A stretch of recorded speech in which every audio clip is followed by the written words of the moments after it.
ابا کے انتقال کے بعد انہوں نے ہماری مالی طور پر بہت زیادہ مدد کی تھی کیونکہ ان کے حالات بہت اچھے تھے. چچا جب بھی آتے میرے سر پر ہاتھ رکھ کر مجھے ڈھیروں دعائیں دیتے. میری تعلیم کا خرچہ بھی انہوں نے ہی اٹھایا ہوا تھا. میں نے تو ان میں سے کوئی برائی نہیں دیکھی تھی کہ جس کی وجہ سے مجھے روزینہ کو ان سے دور رکھنا پڑتا. اماں کو تو بس بات کا بتنگڑ بنانے کی عادت ہو گئی تھی. اماں کے آگے میں خاموش ہو گیا، لیکن میں نے روزینہ سے ایک لفظ نہیں کہا. میں اسے کیا کہتا کہ میری ماں تو اس کے ساتھ ساتھ میرے چچا پر بھی بھروسہ نہیں کرتی. مجھے اپنی ماں کی سوچ پر غصہ آ رہا تھا، اور وہ روزینہ کی نفرت میں اتنی آگے بڑھ گئی تھی کہ انہیں چچا کا کردار بھی نظر نہیں آ رہا تھا. مجھے لگا تھا میرے خاموش ہونے سے بات سمٹ جائے گی، لیکن یہ بات میری غلط فہمی میں ثابت ہوئی. روزینہ سارا دن گھر کے کام کرتی. میں جب دفتر سے گھر آتا تو اس کی حالت بہت تھکی ہوئی معلوم ہوتی، مگر اماں تھی کہ ان کی شکایتوں کی فہرست ختم ہی نہیں ہو رہی تھی. ایک شام میں دفتر سے گھر آئے تو چچا ہم سے ملنے کے لیے آئے، اور میرے سامنے ہی انہوں نے روزینہ کی بہت تعریف کی اور کہنے لگے کہ جب سے گھر میں بہو آئی ہے گھر کا ماحول بدل گیا ہے. اب میں یہاں آتا ہوں تو مجھے بہت زیادہ عزت ملتی ہے، ورنہ اس سے پہلے تو بھابھی فقط نام کا رشتہ نبھا رہی تھی. چچا کی بات سن کر میں شرمندہ ہو گیا تھا، کیونکہ واقعی اماں کا چچا کے ساتھ بہت ہی لیا دیا انداز تھا. وہ چچا کے آنے پر نہ کبھی خوش ہوتی تھی اور نہ ہی کبھی انہیں گھر کے اندر لا کر بٹھایا کرتی تھی. چچا ڈرائنگ روم میں بیٹھتے اور وہیں سے پلٹ جاتے. لیکن مجھے کیا معلوم تھا کہ اماں یہ سب کیوں کرتی تھی اور اس سب کے پیچھے کیا وجہ تھی. اور یہ راز مجھ پر اس وقت کھلا جب میں نے روزینہ کو چچا کے ساتھ دیکھا، اور پھر اس نے مجھے بتایا یہ سب اس نے اماں کے کہنے پر کیا ہے، کیونکہ میری ماں نے اسے مجبور کیا تھا کہ اگر وہ چچا سے رشتہ بنا کر ان کی جائیداد میرے نام کروائیں گی، نہیں تو اماں اس پر الزام لگا کر اسے گھر سے نکلوا دیں گی. روزینہ کہہ رہی تھی کہ ان کی نظر چچا کی جائیداد پر تھی، اور اسی لیے اماں چچا کو ناپسند کرتی تھی، کیونکہ انہیں لگتا تھا کہ میرے ابا کا حصہ بھی چچا نے ہڑپ کر لیا ہے. میں روزینہ کی بات پر حق تک رہ گیا تھا. میری ماں کیسے میرا گھر تباہ کر سکتی تھی، اور وہ بھی چچا کی دولت کے لیے؟ کیونکہ اماں کو تو میں نے کبھی پیسے کے پیچھے بھاگتے ہوئے بھی نہیں دیکھا تھا، اور نہ ہی کبھی انہوں نے میرے سامنے ایسا کوئی ذکر کیا تھا. لیکن روزینہ کے آنسو اور اس کی حالت بتا رہی تھی کہ وہ سچ کہہ رہی ہے. میرے چچا میری ماں کو برا بھلا کہتے میرے سامنے سے نکل کر چلے گئے تھے، اور میں ایک لفظ بھی نہ کہہ سکا، کیونکہ سارا قصور تو میری ماں کا تھا. چچا تو خود بھی شکار بنے تھے. یہی سوچ کر میں غصے میں اپنی اماں کے کمرے میں گیا اور کہا کہ اب وہ مزید میرے ساتھ نہیں رہ سکتی. میں روزینہ کے ساتھ یہ گھر چھوڑ کر جا رہا ہوں. میری بات سن کر اماں کی حالت خراب ہو گئی. وہ کہنے لگی یہ تو کیسی باتیں کر رہا ہے. میں نے اماں سے کہا کہ آپ کو جائیداد کا اتنا ہی شوق ہے تو سب کچھ آپ رکھ لیں. میں اپنی بیوی کے ساتھ سکون کی زندگی گزارنا چاہتا ہوں. آپ نے تو میری بیوی کو بلیک میل کر کے اس کا چچا کے ساتھ رشتہ بنوا ڈالا، بنا یہ سوچے کہ روزینہ میری بیوی میری عزت ہے. میں اپنا اور روزینہ کا سامان سمیٹ رہا تھا جب اماں ایک چھوٹا سا تھیلا اٹھا کر آئی. کہنے لگی یہ گھر تمہارا اور تمہاری بیوی کا ہے، یہ تمہارے باپ نے تمہارے نام کیا تھا، میرا یہاں کچھ نہیں ہے. یہ کہہ کر اماں لڑکھڑاتے ہوئے گھر سے باہر نکل گئی. میں اس قدر غصے میں تھا کہ اپنی ماں کو روک بھی نہ پایا. روزینہ میرے قدموں میں بیٹھی آنسو بہا رہی تھی اور معافی مانگ رہی تھی. وہ بار بار اپنی مجبوری اور خوف کا ذکر کر رہی تھی. میں نے روزینہ کو سینے سے لگایا اور رار و قطار رونے لگا. میری ماں مجھے چھوڑ کر چلی گئی تھی، لیکن یہ سب کچھ اس کی غلطیوں کی وجہ سے ہوا تھا. پھر مجھے کیا معلوم تھا کہ پوری سچائی کیا ہے. اماں کو گئے 2 دن ہو گئے تھے، اور یہ 2 دن میں نے بہت ہی بے سکونی میں گزارے تھے. بار بار مجھے اماں کا خیال آ رہا تھا. میرے سوا اماں کا کون تھا؟ پتہ نہیں میری ماں کہاں چلی گئی تھی. میں دفتر میں بیٹھا، میرے سینے میں شدید درد اٹھنے لگا.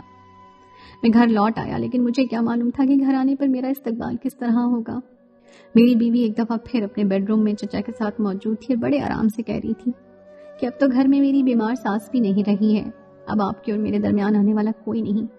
چچا کہہ رہے تھے بس کچھ ہی وقت کی بات ہے، تم افتخار سے یہ گھر اپنے نام کروا لو تو پھر میرے پاس آ جانا، ہم شادی کر لیں گے. اس بار نہ ہی مجھے سکتا ہوا تھا اور نہ ہی میرے قدم زنجیر ہوئے تھے. میں سیدھا اندر داخل ہوا اور میں نے روزینہ کے چہرے پر ایک زوردار تھپڑ مارا اور چچا کو گریبان سے پکڑ کر پوچھا کہ یہ سب کیا ہے. میرے چچا کہنے لگے کہ یہ سب بدلہ ہے تمہاری ماں سے. بدلہ؟ تمہاری ماں بہت پارسا بنتی تھی. تمہارے باپ کے مرنے کے بعد میں نے کئی دفعہ تمہاری ماں کے ساتھ رشتہ بنانے کی کوشش کی، لیکن تمہاری ماں پر تو نیکی کا بہت سوار تھا، اور وہ تو مجھے گھر کے اندر بھی نہیں قدم رکھنے دیتی تھی. اس کا کہنا تھا کہ وہ اور اس کا بیٹا بہت عزت دار ہے. اور دیکھو آج میں نے کس طرح تمہاری عزت کو رون دیا ہے. تمہاری یہ بیوی میری دولت کی خاطر مجھے تمہارے بیڈ روم تک لے آئی ہے، اور تم نے اپنی اس بیوی کی محبت میں اندھا ہو کر اپنی ماں کو ہی گھر سے نکال دیا ہے.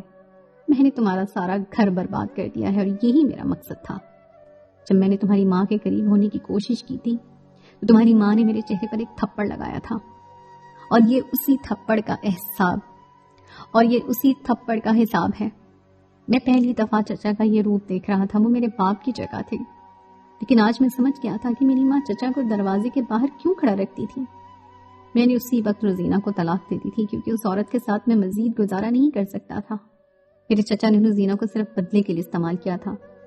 انہیں روزینہ سے نہ ہی محبت تھی اور نہ ہی وہ اسے حاصل کرنا چاہتے تھے۔ جیسے ہی میں نے روزینہ کو طلاق دی تو وہ بھی اس کے منہ پر تھوک کر چلے گئے اور روزینہ کھڑے کھڑے برباد ہو گئی۔ میں نے دھکے دیکھ کر روزینہ کو گھر سے نکال دیا تھا۔ میری آنکھوں سے آنسو بہ رہے تھے، پتہ نہیں میری ماں کہاں چلی گئی تھی۔ میں نے ہر جگہ اپنی ماں کو تلاش کیا، لیکن وہ مجھے نہیں ملی، اور پھر مجھے اپنے باپ کا غم ستانے لگا تو میں ان کی قبر پر چلا گیا، اور یہ دیکھ کر میری جان میں جان آئی کہ میری ماں تو میرے باپ کی قبر پر ہی بیٹھی ہوئی تھی۔ میری ماں کی حالت بہت خراب تھی۔ میں انہیں اٹھا کر سینے سے لگایا اور ہسپتال لے گیا۔ وہ 2 دن سے بھوکی تھی اور کئی دنوں سے شدید بیمار تھی۔